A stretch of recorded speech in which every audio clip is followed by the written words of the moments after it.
آخرین شعر.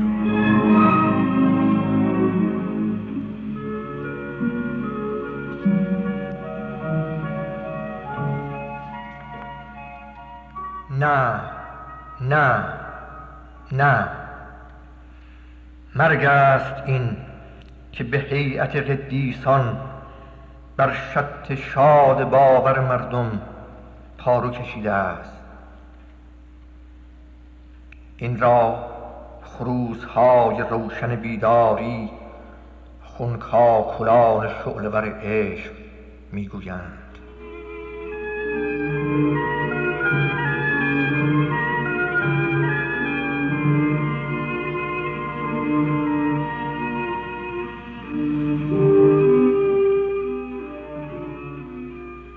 نه، این منشورهای منتشر آفتاب نیست، کتیبه کهنه تاریکی است که ترس و تازیانه و تسلیم را تفسیر می کند. آوازهای سبز شکاوک نیست، این زوزه های کوزه تازی هاست که از فصلهای کتاب سوزان و از شهرهای تهاجم و تاراج می آیند. این را سرودهای سوخته در باران می گویند.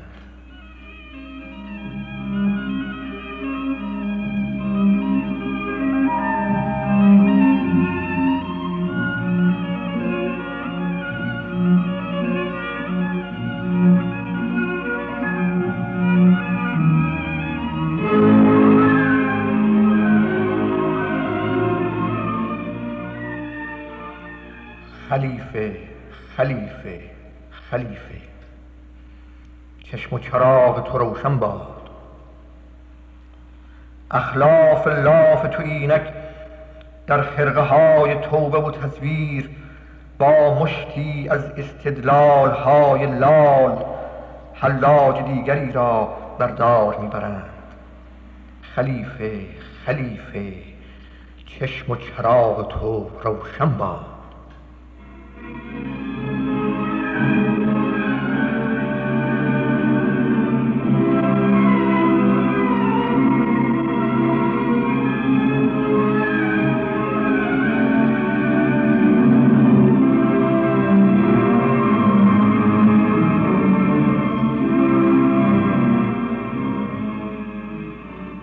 در عمق این فریب مسلم، در عمق این فریب مسلم، در گردباد دین و دغا باید از شعله و شقایق و شمشیر رنگین کمانی برافرازم.